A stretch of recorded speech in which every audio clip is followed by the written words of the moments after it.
রহমানির রহিম। প্রতিটি মানুষের পছন্দ শক্তিটা হচ্ছে একটা অধিকার, একটা দায়িত্ব, একটা মনের মানসিক শান্তির একটা উপায়। কিছু কিছু বাবা মারা আছে, সন্তানকে ছোট থেকে বড় করেছি, লালন পালন করেছি, কত কষ্ট স্বীকার করেছি। সম্পূর্ণ সন্তান আমাদের নিয়ন্ত্রণে চলবে, যেভাবে বলি সেভাবে চলবে, যা বলি তাই করবে, এরকম একটা মন মানসিকতা নিয়ে সন্তানের উপর একটা ব্যবহার করি। এতে জানেন কি হয়? আপনার সন্তানের নিজের প্রতি আত্মবিশ্বাস, নিজে কোনো সিদ্ধান্ত নেয়ার সম্পূর্ণ শক্তিটাই হারিয়ে ফেলে।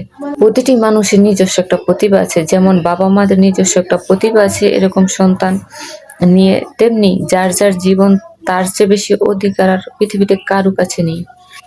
সন্তানের বিয়ে দেওয়া বা করার ক্ষেত্রে কখনো আমরা সন্তানের পছন্দকে মূল্য দিই না। কিছু সমাজ আছে, আমরা চাই সন্তান তার নিজের পছন্দকে বিসর্জন দিয়ে আমাদের পছন্দ মতো চলুক। বিষয়টা এরকম, তাই না?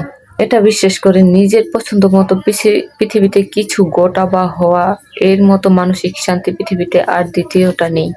কিন্তু কিছু বাবা মারা সন্তানের এই শান্তিটা সম্পূর্ণই ধ্বংস করে দেয়।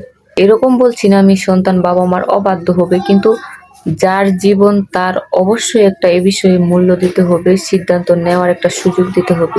বাবা মা চিরদিন বেঁচে থাকে না, সন্তানকে কিন্তু তার জীবন একাই অতিবাহিত করতে হবে। আমরা যদি যতদিন বাবা মারা বেঁচে থাকি, যদি তারা এই বিষয়টা না বুঝি, নিজের কন্ট্রোলে জীবনটা প্রক্রিয়া করতে চাই, তাদের জীবনটা কন্ট্রোল করতে চাই, তাহলে এক সময় দেখবেন তারা নিজে থেকে চলার শক্তিটুকু সম্পূর্ণ হারিয়ে ফেলবে।